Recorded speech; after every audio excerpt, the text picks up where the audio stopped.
You're intimidating my daughter with your credentials." The accusation from HR blindsided me. After 10 years as the company's top risk analyst, I was being fired for workplace bullying. Security escorted me out, while Jessica, the CFO's daughter, watched with a smirk. 3 weeks later, I received an invitation to the company's insurance audit. Curiosity drew me there, where I witnessed the underwriter open my personnel file, go deathly silent, then turn to our CFO. "You terminated your named insurance expert? This voids your entire $85 million policy." The morning everything began, I arrived at Meridian Insurance Services just as I had for the past 10 years. The security guard, Walt, greeted me with his usual friendly nod as I swiped my badge. "Morning, Lourdes. Looking sharp today." I smiled, smoothing down my navy blazer. "Big presentation for the executive team. Wish me luck." What Walt didn't know was that this presentation would showcase my decade of work building Meridian's catastrophic risk modeling systems, work that had saved the company millions in potential losses and earned me the President's Award 3 years running. My corner office overlooked the Mississippi River, its waters glinting in the morning sun. Awards lined my credenza industry recognitions for innovations in specialized risk assessment protocols that had become standard practice across multiple states. My framed master's degree and professional certifications hung on the wall opposite my desk, reminders of the years of study that had brought me here. I set my coffee down and opened my laptop to review my presentation one final time. The department meeting would start in 30 minutes, and I wanted everything perfect. Leading a team of 12 risk analysts gave me immense satisfaction, especially the mentoring aspect. Helping junior staff develop their skills and watching them grow into confident professionals made the long hours worthwhile. "Lourdes, got a minute?" My assistant, Trevor, poked his head in. "The new CFO wants to meet you before the department meeting." I raised an eyebrow. Arnold Parker had joined Meridian 3 months ago with a reputation for aggressive growth strategies. We'd exchanged pleasantries at the executive welcome lunch, but this would be our first one-on-one interaction. "Of course." Did he say what about? Just that he wanted to introduce someone. 10 minutes later, I sat across from Arnold Parker in his expansive office. He was a barrel-chested man with a forceful handshake and the confidence of someone used to getting his way. "Lourdes, I've heard nothing but praise about your department," he began. "Your risk models apparently saved us from a $3 million exposure in the Carson manufacturing collapse last year. $4.5 million, actually," I corrected with a smile. "We identified vulnerabilities in their safety protocols that other insurers missed."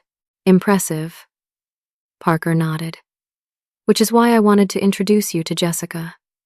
He gestured to a young woman entering the office.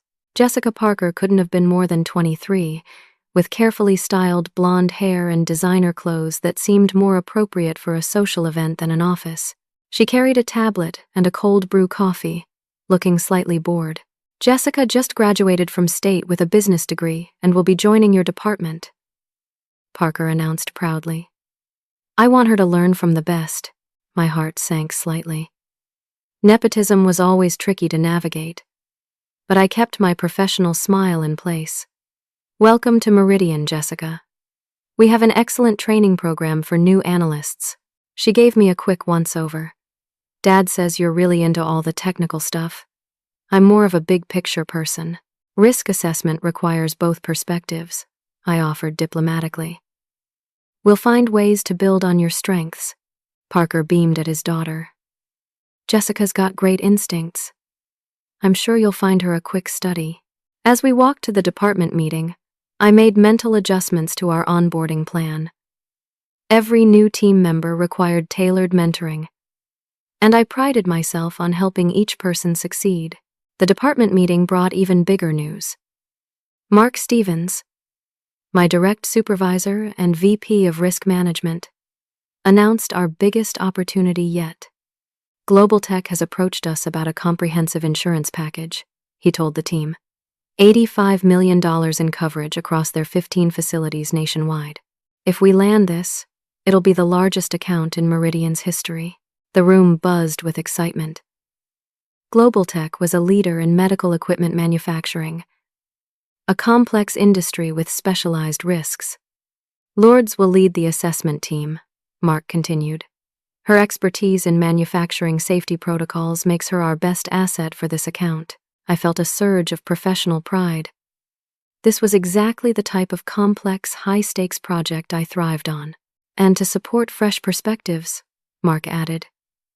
Glancing at Parker, Jessica will assist on the Global Tech account. Jessica looked up from her phone. Cool. Over the next 2 weeks, I threw myself into the Global Tech project.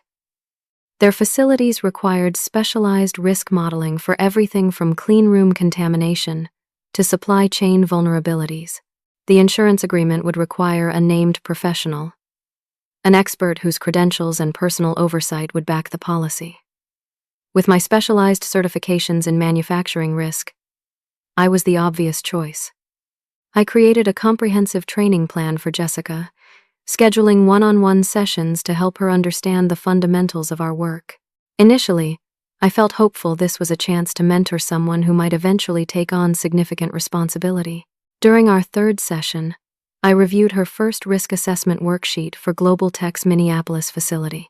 Jessica, I noticed you classified their chemical storage as low risk, I pointed out. Their safety protocols actually show several critical vulnerabilities. She shrugged. Their safety director said they've never had an incident. That's not the same as being low risk. Historical performance is just one factor. We need to assess their processes against industry standards. Seems like overthinking to me. She tapped her pen on the desk. Dad always says we can get too bogged down in details. In risk assessment, details prevent disasters, I explained patiently. Let me show you how we calculate the probability matrices. As I demonstrated our risk modeling software, Jessica checked her phone repeatedly. When I finished my explanation, she said, "Got it. I'll redo it later," and left for an early lunch. Later that afternoon, I found several more concerning errors in her work. She had misclassified major risk factors throughout the assessment, including marking highly flammable materials as standard risk. When I called her into my office to review these issues, she rolled her eyes. It's my first week, Lourdes. Not everyone has 20 years to become obsessed with risk factors. 10 years, I corrected gently. And I'm not criticizing you, I'm trying to help you understand our methodology so you can succeed here.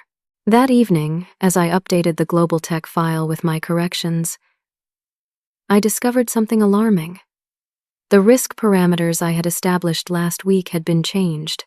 The hazard thresholds for equipment failure had been raised significantly, making dangerous situations appear safer on paper. I checked the edit history.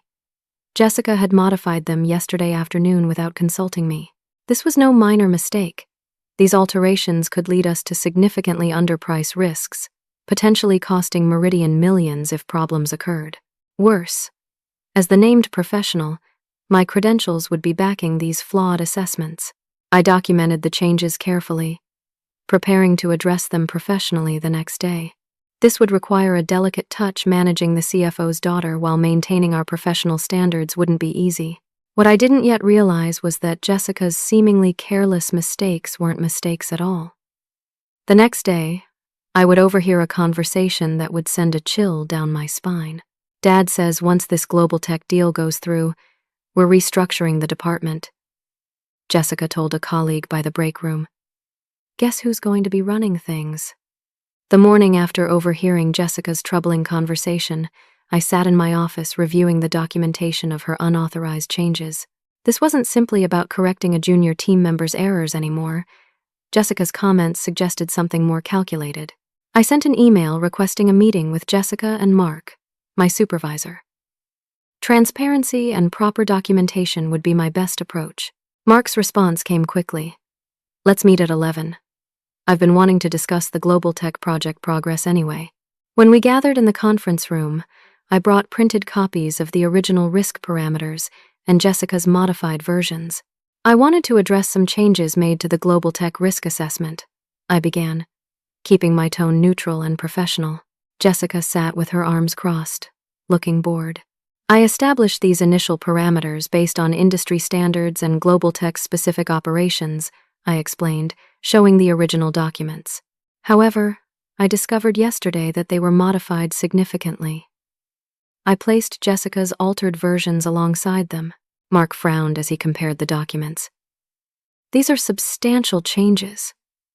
Jessica, did you make these modifications? I adjusted them to be more realistic, she said dismissively.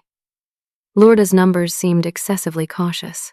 These parameters aren't arbitrary, I explained.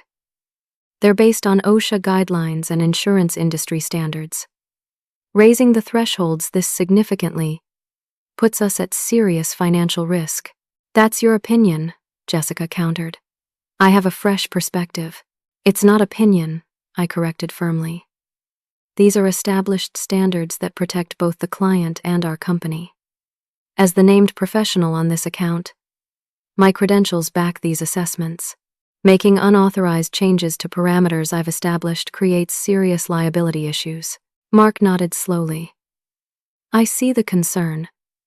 Jessica, in the future, you need to consult with Lourdes before making changes to established parameters.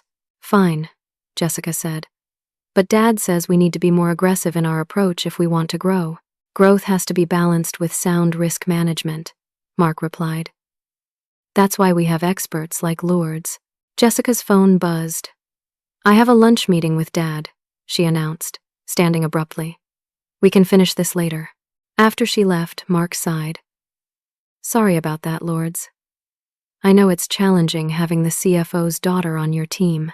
I'm trying to mentor her effectively, I said carefully. But these aren't simple learning mistakes. Changing established parameters without consultation is concerning. I understand, Mark said. I'll speak with Parker about appropriate protocols. Over the next week, I created additional training sessions for Jessica and documented all our interactions. She attended sporadically, often leaving early for meetings with Dad or other vague excuses. Meanwhile, I discovered more concerning issues. Jessica had been telling junior team members to bypass standard assessment procedures, claiming they were just Lourdes being obsessive. During a department meeting, I presented updated findings on Global Tech's Denver facility, highlighting several critical risk factors requiring additional coverage. Before I could finish, CFO Parker interrupted from the back of the room. This seems excessive, Lourdes. Global Tech's safety record is impeccable. Their record is good, I acknowledged. But our assessment identified vulnerabilities in their aging equipment that could lead to significant claims if not properly covered. Jessica showed me her assessment yesterday, Parker countered. She found their systems quite adequate, with much lower risk profiles. I felt a flutter of alarm. Jessica had created a separate assessment? I haven't reviewed any separate assessment, I said carefully. Maybe you should be more collaborative with your team, Parker suggested. Jessica has good instincts about these things. The meeting continued. But the damage was done. Parker had publicly undermined my authority in front of my entire department. Later that day, I discovered Jessica had been conducting her own risk assessments and sharing them directly with her father, bypassing our department's review processes entirely. When I approached Mark about this breach of protocol, he seemed uncomfortable. Parker asked her to provide an alternate perspective, he said, avoiding eye contact. Just work with her, Lourdes. Politics is part of corporate life. The situation deteriorated further when I discovered critical files missing from the Global Tech assessment folder on our secure server. Hours of specialized analysis had simply vanished, potentially delaying our entire timeline. I stayed until 10 that night reconstructing the missing work. On a hunch, I asked our IT director, Sam, to check the file access logs. The files were moved to a personal drive yesterday afternoon, Sam confirmed. User ID belongs to Jessica Parker. The next morning, I requested an immediate meeting with Jessica, with Sam present as a witness. We had a serious data security issue yesterday, I explained when Jessica finally arrived. 30 minutes late. Critical files were removed from the secure server. Jessica examined her manicure. Oh, I copied some files to review at home. Was that a problem? Yes, I said firmly. Those files contain proprietary client information that cannot leave our secure systems. It violates our compliance policies and potentially our contractual obligations. I was just trying to be thorough, Jessica said with wide eyes. I didn't realize it was such a big deal. Sam explained the security protocols while restoring the files.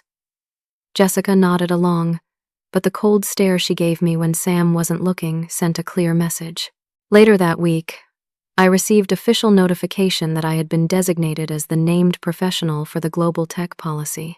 This formal role meant my personal credentials and professional judgment would back the entire $85 million policy. My signature would be required on all final risk assessments, and I would bear professional liability for their accuracy. The responsibility was significant, but appropriate given my expertise. What wasn't appropriate was the increasing pressure from Parker to expedite approvals without proper assessment. Global Tech wants to finalize next month, he announced during an executive meeting. We need to streamline these assessments. Proper risk evaluation takes time, I explained, especially for a client of this complexity. Your team seems to spend excessive time on details, Parker responded. Jessica has shown we can be more efficient. With respect, sir, Jessica has been with the company for less than a month and has no risk assessment credentials, I said, maintaining my professional tone.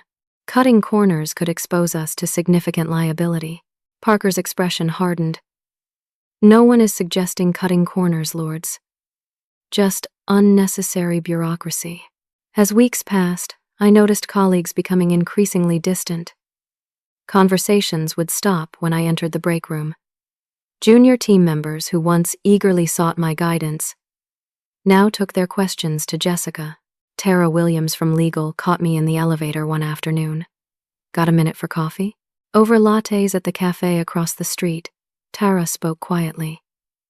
You should know there's talk about your management style. What kind of talk? I asked. Jessica has been telling people you're hostile to new ideas and intimidate team members with your credentials. Tara stirred her coffee. It's ridiculous, but her father is giving it credence. That's absurd, I said, genuinely shocked. I've built my career on mentoring junior staff. I know that, Tara assured me. But politics is trumping reality right now. Be careful and document everything.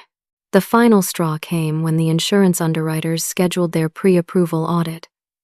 As the named professional, I would need to present our comprehensive risk assessment and answer their technical questions. The day before this crucial meeting, I discovered Jessica had again altered my risk assessments, this time changing numerical values to make certain high-risk scenarios appear safer. The changes were subtle but significant, potentially reducing premiums while dangerously increasing our exposure. I documented the unauthorized changes and prepared to address them first thing in the morning before the underwriter meeting. But when I arrived at work, I found an urgent message from HR requesting my immediate presence. As I walked to the HR office, my phone buzzed with a text from Trevor. Underwriters arriving at 10. Everything okay? I texted back quickly. HR meeting. Save me a seat. Be there as soon as I can. Little did I know I wouldn't be attending that meeting at all. Instead, I was walking directly into an ambush that would shatter the career I had spent a decade building. The HR conference room felt unusually cold as I took a seat across from Diane Hudson, our HR director, and her assistant who was poised to take notes. Lourdes, several concerning reports have come to our attention, Diane began, her tone formal. We need to address them immediately. What reports? I asked, genuinely confused.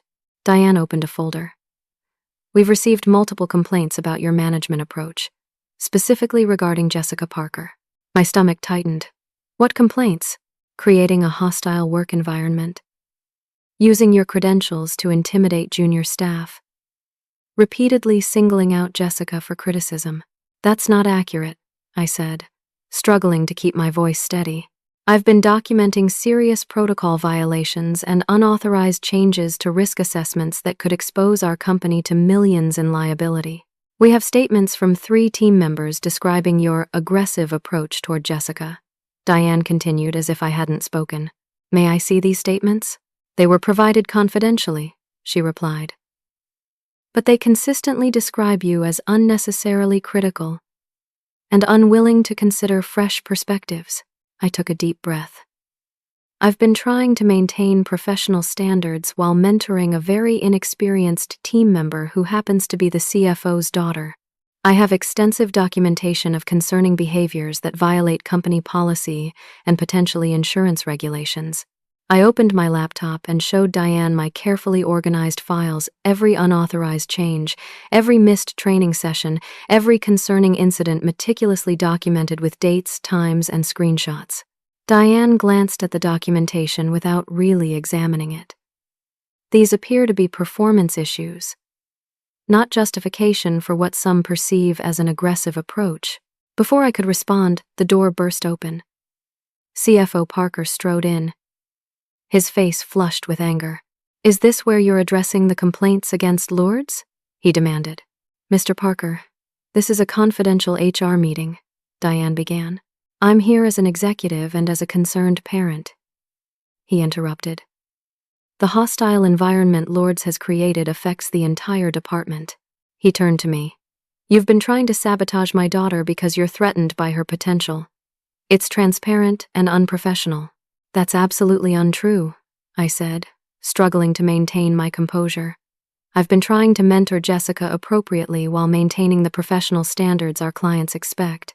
You've been flaunting your credentials and experience to make her feel inadequate," Parker accused. "Multiple staff members have confirmed this pattern." The door opened again, and Jessica walked in, her eyes red as if she'd been crying. "I'm sorry to interrupt," she said in a small voice that sounded rehearsed. "I just wanted to say that I've been having anxiety attacks before coming to work. My doctor says it's from workplace stress." She dabbed at her eyes with a tissue. "I really tried to learn from you, Lourdes, but nothing I did was ever good enough." I stared in disbelief. "Jessica, that's simply not true. I've spent hours creating training materials specifically for you, which you frequently skipped. I've documented numerous instances where you violated protocols and made unauthorized changes to risk assessments. See how she attacks me?" Jessica turned to Diane. "This is exactly what happens every day." "I'm not attacking you," I said firmly. "I'm stating documented facts about professional conduct." "The facts," Parker interrupted, "are that multiple employees have reported your hostile behavior. The facts are that my daughter is suffering health consequences from your treatment." "What about the underwriter meeting today?" I asked. "As the named professional, I need to present our risk assessment. Jessica will handle it," Parker said dismissively. "She's been working closely with the global tech team." "Jessica doesn't have the credentials to serve as named professional," I pointed out. "The policy specifically requires my certification level. We'll manage," Parker said coldly. Diane cleared her throat.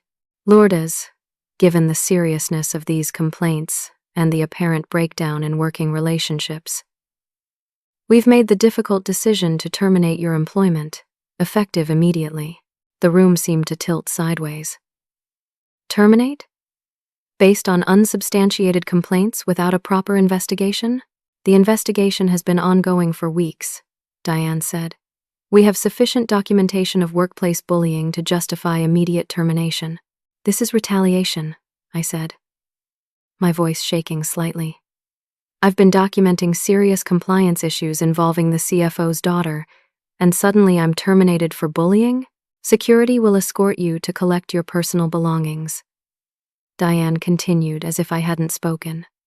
"Your company devices and access cards must be surrendered immediately." Parker stood, straightening his tie.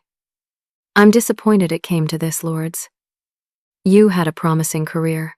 As security walked me to my office, I saw Jessica watching from the hallway, a small smirk playing at the corners of her mouth. Trevor stood by my office door, looking confused and alarmed. Lourdes, what's happening? The underwriters are asking for you. I've been terminated, I said quietly. Apparently for bullying Jessica. His jaw dropped. That's insane. Everyone knows you've been trying to help her.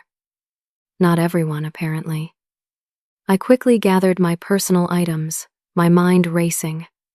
Trevor, there are serious problems with the global tech risk assessments. Jessica has been altering my work. I know, he said quietly. We've all seen it. Then why didn't anyone speak up? He looked away. Parker made it clear that Jessica is untouchable. As security hovered nearby, I had no chance to access my email to forward my documentation to my personal account. 10 years of work. And I was being marched out with no chance to defend myself properly. In the lobby, I turned to Trevor. The global tech policy requires a named professional with my specific credentials. If they proceed without me, it could invalidate the entire policy. I'll see what I can find out, he promised quietly. This isn't right. As I walked to my car, the shock began to give way to anger.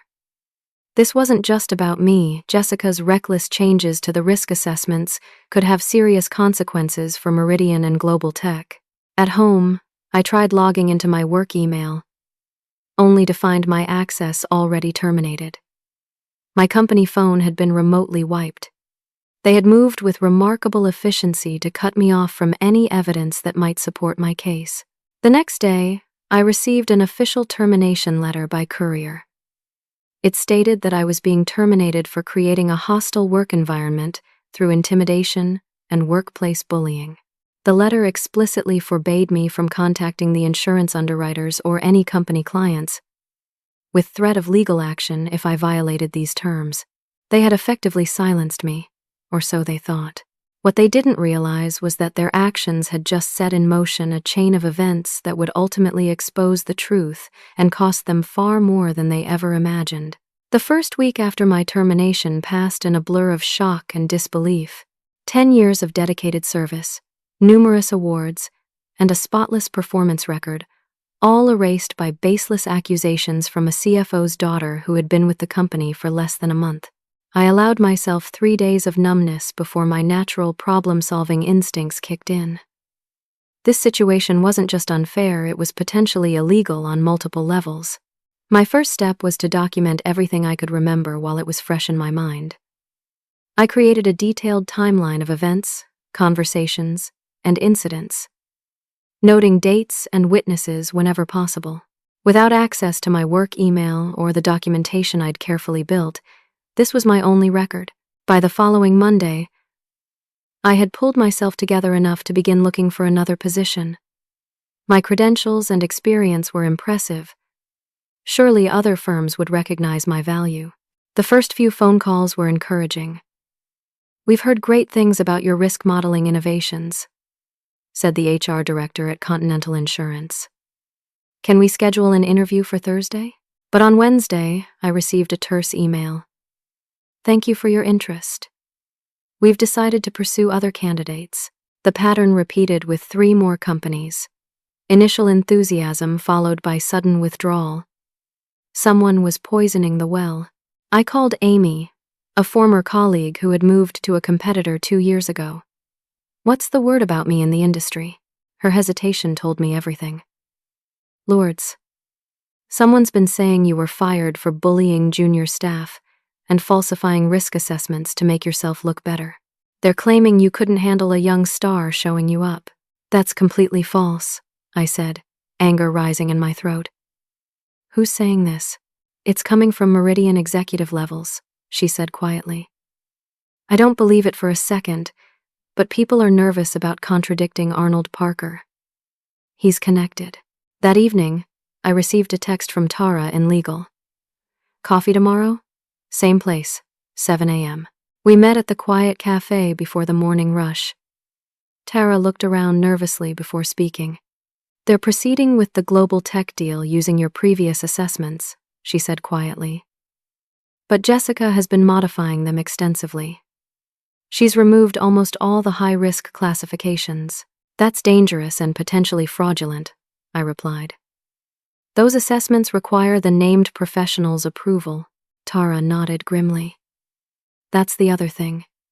Your name and credentials are still being used as the named professional for the policy. What? I've been terminated. They can't use my credentials. They didn't inform the underwriters about your termination, Tara explained. The paperwork still lists you as the responsible professional of record. This was beyond unethical. It was illegal. Using my professional credentials without my knowledge or consent constituted fraud. Have they filed the policy documents yet? I asked. Not yet. The underwriter audit was rescheduled for next month after some administrative issues with the original meeting. I needed to understand my legal options. After researching employment attorneys, I scheduled a consultation with Patricia Wallace, who specialized in wrongful termination and professional license issues. Patricia's office was small but immaculate, with framed legal diplomas and certifications that reminded me of my own office before everything fell apart. Walk me through what happened, she said after introducing herself. For an hour, I detailed the events leading to my termination. From Jessica's arrival to the final HR meeting. Patricia took careful notes, occasionally asking for clarification. This presents several serious legal issues, she said when I finished. First, the wrongful termination aspect. They've created a paper trail of bullying complaints, which makes a straightforward wrongful termination claim challenging. I nodded, having expected this. However, she continued, the continued use of your professional credentials without consent is a clear violation of licensing regulations and potentially criminal fraud. This gives us significant leverage. Can we stop them from using my credentials? Absolutely. But timing is critical. If we move too soon, they'll simply replace you with another credentialed professional and proceed with the flawed risk assessments. If we wait until the policy is finalized, we can demonstrate actual fraud. But that could put Global Tech at risk, I pointed out. Their coverage would be invalid. Patricia nodded appreciatively. Your concern for the client speaks well of your professional ethics. We can find a middle path that protects both you and Global Tech. Over the next 2 weeks, the weight of unemployment began to take its toll. My savings would cover expenses for a few months. But the damage to my professional reputation made finding equivalent work nearly impossible. I battled waves of depression and self-doubt. Had I been too rigid? Too demanding? The questions circled endlessly. To ground myself, I reached out to Dr. Eleanor Winters, my graduate school mentor who now worked as a senior consultant at Hartman Underwriting, the firm handling the Global Tech policy. Lourdes, what a wonderful surprise, she said warmly when we connected by phone. It's been too long. I need some confidential advice, I said, explaining my situation without naming Meridian specifically. This is deeply concerning, Dr. Winters said when I finished. Using someone's credentials without consent undermines the entire system of professional certification. Have you verified they're still using your name? I have a source inside the company, I confirmed. My credentials are still listed on all the documentation being prepared for the underwriters. I can make some discreet inquiries, she offered. Without revealing your concerns, of course. 2 days later, Dr. Winters called back. I checked with colleagues handling a new major policy for a medical equipment manufacturer. Your name is indeed listed as the named professional on their documentation. This confirmation galvanized me. With Patricia's guidance, I began preparing a comprehensive case, documenting both the wrongful termination and the fraudulent use of my credentials. Then came the breakthrough we needed. I received an anonymous email from a Meridian address containing scanned internal documents. The attachments showed Jessica had been signing my name on official risk assessments, complete with my professional license number. This wasn't just administrative oversight, it was forgery. I immediately forwarded the documents to Patricia, who called within minutes. This changes everything, she said. We now have clear evidence of license fraud. But there's something else you should see in these documents. She directed me to a section of the risk assessment Jessica had modified. She's removed the critical safety protocols you established for chemical handling at 3 global tech facilities. This isn't just about lowering premiums, it's creating a dangerous situation where major incidents wouldn't be covered. She probably doesn't even understand the implications, I said. These technical details require specialized knowledge, which is precisely why professional credentials exist, Patricia noted. This is exactly the scenario licensing boards are designed to prevent. As we analyzed the documents more thoroughly, the full extent of Jessica's modifications became clear. She had systematically downgraded risks across all 15 global tech facilities, removing contingency requirements and eliminating entire categories of coverage. If global tech experienced a serious incident under these modified terms, they could find themselves with inadequate coverage, potentially bankrupting the company. Meanwhile, the insurance carrier would have grounds to deny claims based on fraudulent risk assessment. It was a disaster waiting to happen, all because a CFO wanted to promote his unqualified daughter and eliminate anyone who stood in her way. What's our next step? I asked Patricia. I've just learned the final underwriter meeting is scheduled for next week, she replied. That gives us perfect timing for intervention. We spent the weekend preparing our strategy. Patricia would represent me legally, while Dr. Winters would provide professional context as an industry expert.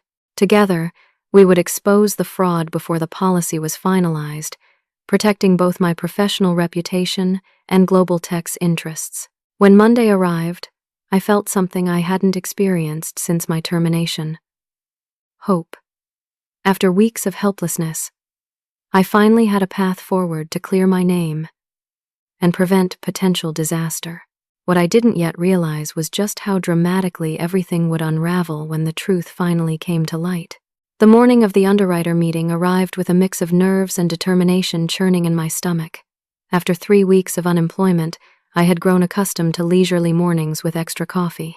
Today, I was up at 5, selecting my most professional navy suit and spending extra time on my appearance. Today mattered. Patricia picked me up at 7:30. Ready for this? As ready as I'll ever be, I replied, clutching my portfolio containing all our documentation. On the drive to Meridian's offices, Patricia reviewed our strategy once more. Remember, we're not coming as adversaries. We're preventing fraud and protecting global tech. Stay calm, stick to facts, and let me handle any legal pushback. Dr. Winters would meet us there, having arranged to join the underwriting team from Hartman. Her presence would give us credibility and professional context without immediately revealing our connection. As we pulled into the Meridian visitor parking, I felt a flutter of anxiety. The last time I had been here, security had escorted me out in disgrace. Patricia seemed to read my thoughts. Today you walk in with your head high. You've done nothing wrong. At the reception desk, the attendant looked startled to see me. Miss Vega, I thought. How can I help you? We're here for the Global Tech underwriting meeting, Patricia said smoothly, presenting her business card. Patricia Wallace, attorney, and my client, Lourdes Vega. The receptionist made a quick phone call, speaking too quietly for us to hear. After a moment, she handed us visitor badges. 15th floor conference room. They're expecting you. In the elevator, Patricia gave my arm a reassuring squeeze. First hurdle cleared. The conference room door was open when we arrived. Inside, about 15 people were settling in with coffee and notepads. I immediately spotted Arnold Parker at the head of the table, with Jessica beside him looking important in a new designer suit. Mark Stevens sat further down, appearing uncomfortable. Several global tech executives were present, along with the underwriting team from Hartman. Dr. Winters noticed us first, giving a subtle nod. Then Parker looked up, his expression shifting from confusion to alarm. "What are you doing here?" he demanded, standing abruptly. "Mr. Parker," Patricia replied calmly. "I'm Patricia Wallace, representing Lourdes Vega in a matter directly relevant to today's meeting." "Security," Parker called toward the door. Linda Abernathy, the lead underwriter from Hartman, raised her hand. Excuse me, but who is this person? This is Lourdes Vega, Dr. Winters explained. According to the documentation provided, she's the named professional whose credentials certify all risk assessments for this policy. She's a former employee who was terminated for cause, Parker said dismissively. Security will escort her out immediately. Actually, Patricia interjected, Miss Vega's presence is essential to these proceedings. We have evidence of credential fraud that directly impacts the validity of this insurance policy. The room went silent. The Global Tech CEO, Thomas Reeves, leaned forward. What kind of fraud? Patricia opened her briefcase. Meridian Insurance has been using Miss Vega's professional credentials and license number without her consent after terminating her employment. Furthermore, we have documentation showing unauthorized modifications to her professional risk assessments, including forgery of her signature. She placed copies of our evidence on the table. This constitutes license fraud under state law and invalidates the certifications required for this policy. Linda Abernathy turned to Parker. Is this true? Was Miss Vega terminated? Parker's face had reddened. This is a disgruntled former employee trying to sabotage an important client relationship. Security will remove her. Before anyone is removed, Abernathy said firmly, I need to see Miss Vega's personnel file and termination documents. As the underwriter, I have a right to verify the credentials backing this $85 million policy. Parker hesitated, then nodded to his assistant. Get the file. While we waited, the tension in the room was palpable. Jessica kept her eyes down, suddenly very interested in her tablet. Mark Stevens looked like he wanted to disappear entirely. When the personnel file arrived, Abernathy opened it and began reading. Her expression grew increasingly grave. After several minutes, she looked up at Parker. You terminated your named professional for alleged workplace bullying 3 weeks ago, yet continued to use her credentials on all policy documentation. Her tone was incredulous. Did you inform anyone at Hartman of this change? We were in the process of transitioning, Parker began. That's a no, Abernathy interrupted. And according to these termination documents, you explicitly forbade Miss Vega from contacting our firm. This is deeply concerning, Mr. Parker. She turned to me. Miss Vega, as the original named professional, do you stand by the risk assessments submitted to Hartman? I cannot, I replied honestly. My original assessments have been substantially modified without my knowledge or consent. Critical safety protocols and risk mitigations have been removed or downgraded. Thomas Reeves from Global Tech looked alarmed. What does this mean for our coverage? Abernathy closed the file. It means we have a serious problem. Without a qualified named professional certifying these assessments, we cannot proceed with this policy as structured. Jessica has been handling the assessments, Parker interjected desperately. She's been working closely with the Global Tech team. Does Jessica hold the required professional certifications? Abernathy asked. She's in the process of, that's another no. Abernathy cut him off.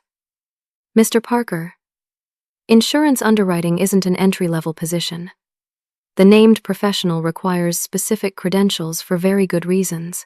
She turned to Patricia. You mentioned unauthorized modifications to the risk assessments. Can you elaborate? Patricia nodded to me, and I opened my portfolio. The anonymous documents I received show systematic downgrading of risks across all 15 Global Tech facilities. Most concerning are the chemical handling protocols at the Minneapolis, Denver, and Portland locations, where high-risk classifications were reduced to standard without any corresponding safety improvements. I placed the modified assessments on the table. If an incident occurred under these modified terms, Global Tech could find themselves with inadequate coverage for potentially catastrophic events.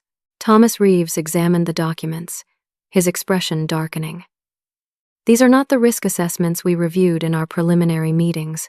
Abernathy studied the papers, then looked up sharply. Is that Miss Vega's signature on these modified assessments? No, I said firmly. Those signatures are forgeries. Jessica finally spoke, her voice small. Dad told me it was just temporary until I got my certifications. Parker shot her a warning look. Jessica, don't say anything else, but the damage was done. Dr. Winters, who had been quietly observing, leaned forward. Miss Abernathy, as someone familiar with insurance regulations, I believe we're looking at potential criminal fraud here, not just administrative oversight. Abernathy nodded grimly. I agree, Dr. Winters. I have no choice but to halt this underwriting process immediately and launch a formal investigation. Parker stood, his face now ashen. Surely we can work something out. Global Tech needs this coverage, and we've invested months in this relationship. What Global Tech needs, Thomas Reeves said coldly, is legitimate insurance coverage based on accurate risk assessment, not fraudulent documentation that would leave us exposed in a crisis. He turned to me. Miss Vega, I remember your presentations from our early meetings. Your thoroughness impressed our risk management team. It appears we should have paid closer attention when you disappeared from the process. The meeting dissolved into crisis management. Abernathy announced that Hartman would need to re-evaluate the entire underwriting process with a properly credentialed professional. Global Tech executives huddled with their legal counsel. Parker attempted damage control without success. As we prepared to leave, Mark Stevens approached me quietly. Lourdes, I should have spoken up. I knew what was happening wasn't right. Yes, you should have, I agreed, not quite ready to absolve him. Outside, Patricia was jubilant. That couldn't have gone better for our case. They admitted fraud in a room full of witnesses, but my feelings were more complex. It's not just about winning a legal battle, I said. Global Tech deserves proper coverage, and the junior staff at Meridian deserve better leadership. One step at a time, Patricia counseled. But today was a major victory. I hadn't realized how much weight I had been carrying until I felt it lift. My professional reputation wasn't destroyed after all. The truth had a way of emerging, even when powerful people tried to bury it. That evening, I received a call from Thomas Reeves at Global Tech. Miss Vega, our board has convened an emergency meeting about this situation. We'd like you to consult with us about rebuilding proper risk assessments, whether through Meridian or another firm. I'd be happy to help, Mr. Reeves. And Miss Vega, thank you for your integrity today. You could have walked away and left us with invalid coverage. Instead, you put our safety first, even after being mistreated. His words meant more than any legal victory. This was why I had become a risk analyst in the first place, to protect people and organizations from preventable harm. The next day brought another surprising development. Meridian's board of directors had called an emergency meeting of their own, and they wanted me to testify about the altered risk assessments. As Patricia and I prepared for this testimony, news arrived that shook the foundation of everything that had happened. The anonymous source who had sent me the internal documents revealing the fraud was Trevor, my former assistant. He had been gathering evidence since my termination, knowing something wasn't right. His courage in coming forward would prove decisive in what happened next, a complete reversal of fortune that none of us could have anticipated. The emergency board meeting was scheduled for 9 a.m. at Meridian's downtown office. Patricia and I arrived early, reviewing our documentation one final time in the lobby. Remember, this isn't a legal proceeding, Patricia reminded me. The board wants information to make internal decisions. Stay factual and unemotional. I nodded, though staying unemotional would be challenging. This company had been my professional home for a decade before Parker and Jessica destroyed my career there. We were escorted to the executive boardroom by a nervous assistant I didn't recognize. Inside, 12 board members sat around a massive mahogany table. Arnold Parker was conspicuously absent, but Jessica sat at one end looking pale and fidgety. Trevor sat nearby, avoiding eye contact with her. Board Chair Victoria Hargrove called the meeting to order. We're here to investigate serious allegations regarding the global tech insurance policy and related personnel matters. Miss Vega, we appreciate your willingness to speak with us today. For the next hour, I presented a comprehensive timeline of events, from Jessica's arrival to my termination and the subsequent discovery of credential fraud. I provided specific examples of altered risk assessments and explained the potential consequences for both Meridian and Global Tech. Throughout my testimony, I maintained a professional tone, focusing on documented facts rather than personal grievances. When I finished, the board members exchanged concerned glances. "Miss Parker," Hargrove said, turning to Jessica, "would you like to respond to these allegations?" Jessica looked around nervously. "My father advised me not to speak without legal representation." "That's your right," Hargrove acknowledged. "However, this board needs to understand what happened. Mr. Gordon, you've provided documentation supporting Miss Vega's claims. Can you tell us how you obtained these materials?" Trevor straightened in his chair. "After Lourdes, Miss Vega was terminated. I noticed Jessica modifying risk assessments and forging signatures. I began documenting these actions because I knew they violated insurance regulations. When the Global Tech underwriting meeting was rescheduled, I realized how serious the situation had become. And why did you send these documents to Miss Vega rather than bringing them to management?" "I tried speaking with Mr. Stevens, my department head," Trevor explained. "He told me to stay in my lane and not worry about it. Given how Miss Vega was treated for raising similar concerns, I feared retaliation." Hargrove nodded thoughtfully. "Miss Vega, the underwriter has informed us that without your credentials, the Global Tech policy cannot proceed as structured. They've also raised concerns about potential fraud charges against Meridian Insurance." "That's correct," I confirmed. "Using my professional credentials without consent and forging my signature on modified assessments constitutes license fraud. The underwriters cannot legally accept such documentation. What would it take to properly assess Global Tech's risk profile at this point?" another board member asked. "A complete reassessment by a qualified professional," I explained. "The original parameters I established have been so thoroughly altered that we essentially need to start over to ensure proper coverage." The board called a brief recess to confer privately. When they returned, Hargrove addressed me directly. "Miss Vega, this situation has created significant liability for Meridian.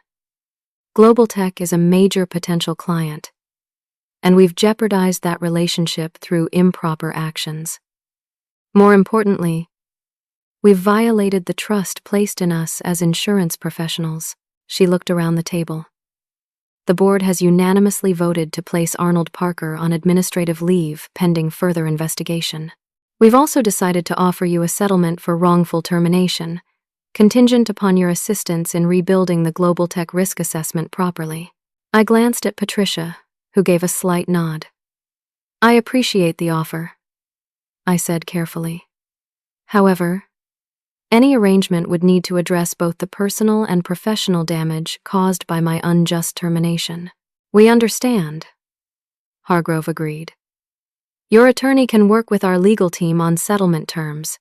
As the meeting concluded, Jessica approached me hesitantly. "Lourdes, I'm sorry. Dad said this was how business worked, that connections and confidence mattered more than technical details." I regarded her coolly. "Those technical details prevent disasters and save lives, Jessica. That's why they require years of specialized training and certification." "I know that now," she said quietly. "I never understood what you were trying to teach me." Her apology felt too little, too late, but I simply nodded and moved on. My focus needed to be on rebuilding, not rehashing the past. Over the next week, negotiations with Meridian's legal team proceeded rapidly. They were motivated to settle quickly, particularly after Hartman Underwriting formally notified them of potential fraud investigations. Patricia advocated for substantial financial compensation, but I insisted on something more important: reinstatement with expanded authority. They'll never agree to bring you back, Patricia warned. It would be admitting too much fault. They need someone with my credentials to salvage the global tech relationship, I pointed out. And I want systematic changes to prevent this from happening to anyone else. To my surprise, the board countered with an unexpected offer.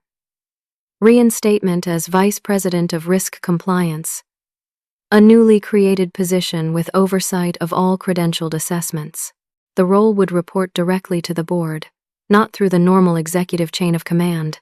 They're creating a position where you can't be undermined by executives like Parker again, Patricia noted. It's actually better than your previous role. In addition to the promotion, the settlement included substantial back pay, a signing bonus, and a formal retraction of all bullying allegations from my personnel file. Do you really want to go back? Patricia asked when we reviewed the final terms. Most people wouldn't. I considered the question carefully. Meridian wasn't the problem Parker and Jessica were. The company's risk assessment systems are ones I helped build. I'd rather fix what's broken than abandon it entirely. With settlement terms agreed upon, my next task was rebuilding the global tech risk assessment from scratch. Thomas Reeves had maintained his interest in working with Meridian, provided I personally supervised all assessments. Your intervention saved us from a potentially catastrophic coverage gap, he explained during our planning meeting. We trust your judgment. While I restructured the risk assessments, Meridian's internal investigation continued. The findings were damning. Parker had systematically undermined multiple departments to position Jessica for rapid advancement. Several other qualified professionals had been marginalized or pushed out when they raised concerns. 2 weeks after the board meeting, I returned to Meridian officially. Walking through the lobby felt surreal, like returning to a familiar home after a long absence. Walt, the security guard, broke into a wide smile when he saw me. Miss Vega, welcome back. They told us you'd be returning today. My new office was larger than my previous one, with a corner view and an adjacent conference room. On the desk sat a plant with a card signed by multiple team members. Welcome back. We missed your leadership. The gesture brought unexpected tears to my eyes. Despite everything that had happened, many colleagues had remembered my genuine commitment to mentoring and professional excellence. My first official act as VP of Risk Compliance was to schedule a department-wide meeting. Nearly 30 staff members crowded into the conference room, including Trevor and several other analysts who had worked under my previous leadership. Thank you all for coming, I began. As you know, I'm returning under unusual circumstances. I won't pretend the past few months haven't been challenging for everyone. I paused, looking around the room. But today, we start fresh. I'm implementing new protocols to ensure professional standards are maintained and credentials are properly respected. More importantly, I want to rebuild a culture where mentoring junior staff is valued and ethical concerns can be raised without fear. Over the coming weeks, the department gradually stabilized. Some colleagues who had aligned themselves with Parker resigned, creating opportunities to promote more deserving team members. Trevor accepted a senior analyst position with enthusiasm. The global tech risk assessment proceeded properly, with every parameter carefully evaluated and documented. When the underwriters returned for their rescheduled audit, they found meticulously prepared assessments that actually exceeded industry standards. This is what we expected from Meridian initially, Linda Abernathy commented after reviewing our work. Thorough, transparent, and properly certified. As for Parker and Jessica, their fates were sealed by the board's investigation. Both were terminated for ethical violations, with Parker facing potential industry sanctions for the credential fraud. Jessica left the insurance field entirely, hopefully wiser for the experience. One afternoon, Mark Stevens stopped by my office. Got a minute? I gestured to a chair. What can I do for you, Mark? He looked uncomfortable. I wanted to apologize properly. I saw what was happening with Parker and Jessica, but I didn't stand up for you.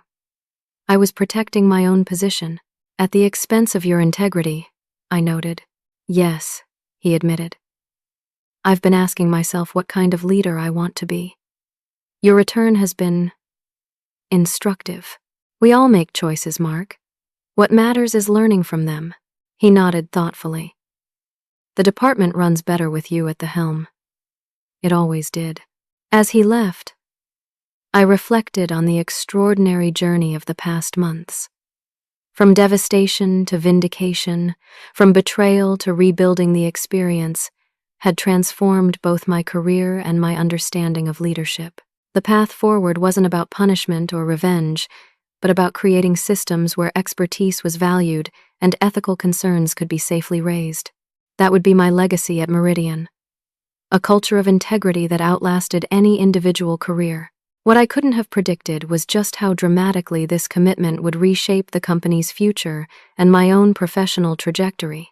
6 months after my return to Meridian, the company had undergone a remarkable transformation.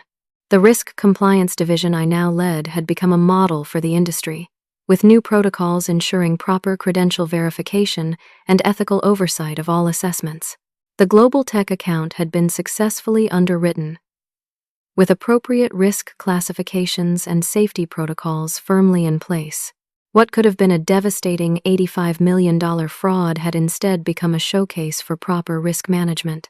On a crisp autumn morning, I arrived at the office early to prepare for a board presentation. The quarterly review would highlight the changes we'd implemented and their positive impact on both compliance and client relationships. As I organized my notes, Victoria Hargrove, still serving as board chair, knocked on my open door. Got a minute before the meeting, Lourdes? On a crisp autumn morning, I arrived at the office early to prepare for a board presentation. The quarterly review would highlight the changes we'd implemented and their positive impact on both compliance and client relationships. She settled into the chair with a thoughtful expression.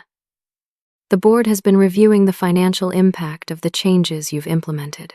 I tensed slightly, wondering if cost concerns were about to undermine our progress. Our initial insurance claim denials have decreased by 28%, she continued. Client retention is up 12%, and 3 competitors have approached us about consulting on their compliance systems. I relaxed. The numbers don't lie. When we classify risks properly and implement appropriate safety protocols, everyone benefits: the clients, the insurance carriers, and Meridian. Victoria smiled. Exactly. The board has unanimously voted to expand your division's authority across all regional offices. We want to standardize these protocols company-wide. The news was gratifying. What had begun as a response to fraud was evolving into a comprehensive reshaping of Meridian's approach to risk management. I'm happy to develop an implementation plan, I offered. There's one more thing, Victoria added. Thomas Reeves from Global Tech has been singing your praises to anyone who will listen.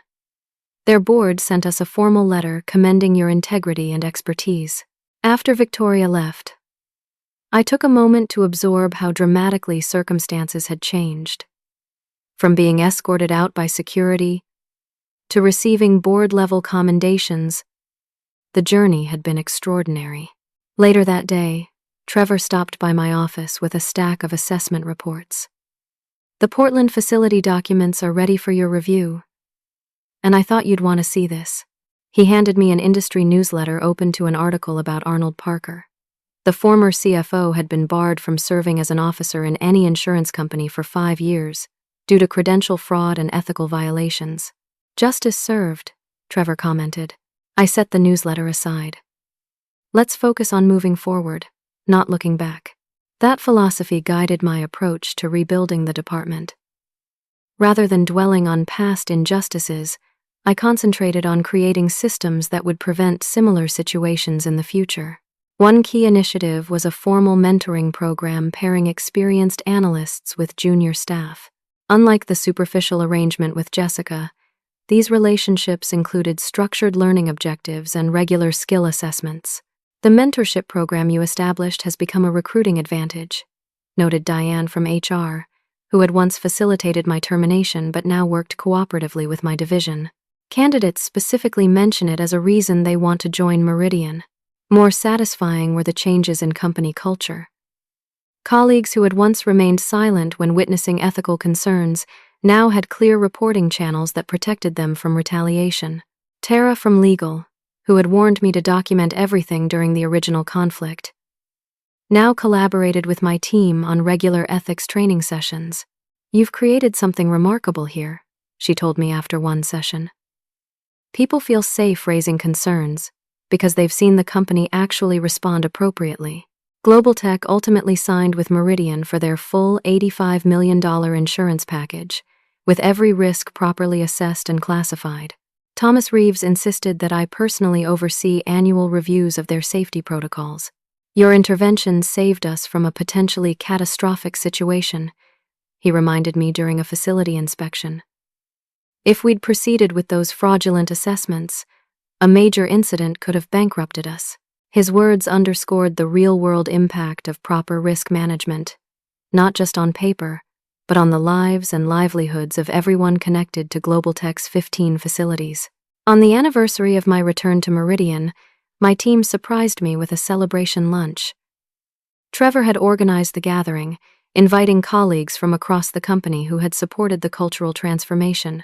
A year ago, professional ethics were treated as obstacles to be worked around, he said in an impromptu toast. Today, they're recognized as the foundation of our success. That shift happened because one person refused to compromise her standards, even when it cost her everything. The room applauded, and I felt a wave of emotion.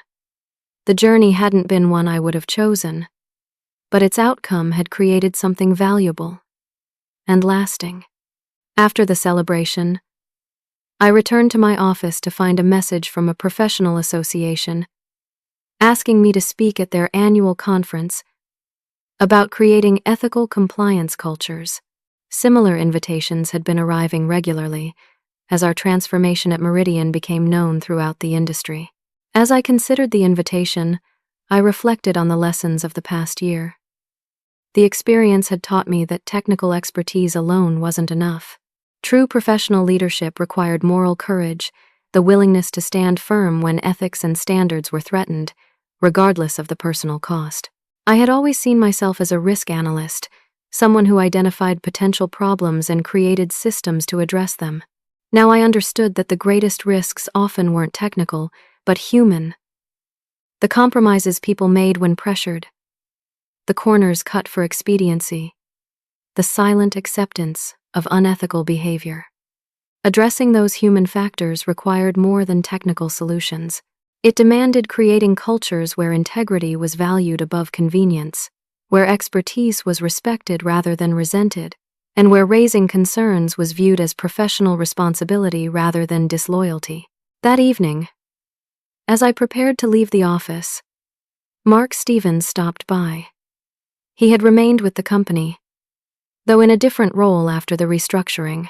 "I wanted you to know," he said, "that I use your story when I train my new team members. Not the official version, but what really happened, how raising concerns cost you your job temporarily but ultimately saved the company from disaster." "I hope they learn from it," I replied. "They do," he assured me. "But the most important lesson isn't about risk assessment protocols or credential verification." "What is it then?" "That one person with enough conviction can change an entire system," he said simply. "You didn't just get your job back, you transformed how this company operates."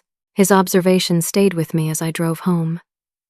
The painful journey from termination to vindication had indeed changed more than my personal circumstances.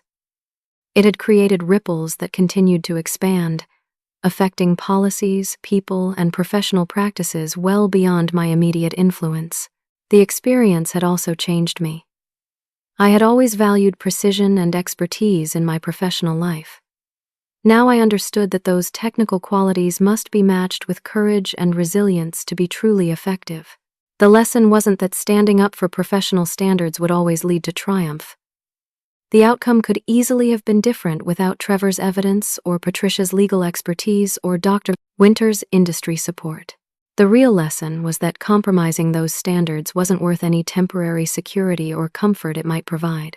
Regardless of the outcome, I wouldn't have been able to live with myself if I had remained silent while Jessica and Parker endangered clients with fraudulent assessments. In the end, that personal integrity proved more valuable than any professional credential or corporate title. It became the foundation for rebuilding not just my career, but an entire corporate culture. As professionals in any field, we face choices daily between expedience and excellence, between speaking up and staying silent. Those choices define us far more profoundly than any formal qualifications or official positions. My journey from dedicated analyst to terminated employee to compliance leader had taught me that painful truth. More importantly, it had shown that standing firm on principles, even at great personal cost, can ultimately create positive change that extends far beyond one's individual career. Have you ever faced a situation where you had to choose between what was easy and what was right? Did you speak up when you saw something wrong? Or stay silent to protect yourself? Your experiences matter, and I'd love to hear how you navigated your own professional challenges. Please comment below with your story. You never know who might draw strength from your example. If this story resonated with you, please like and subscribe for more real-life experiences about standing up for what's right. And share this with someone who might need encouragement to maintain their professional integrity, even when it's difficult. Thank you for joining me on this journey. Remember, your credentials and expertise are valuable, but your integrity is priceless. That's the foundation no one can take from you, no matter what challenges you face.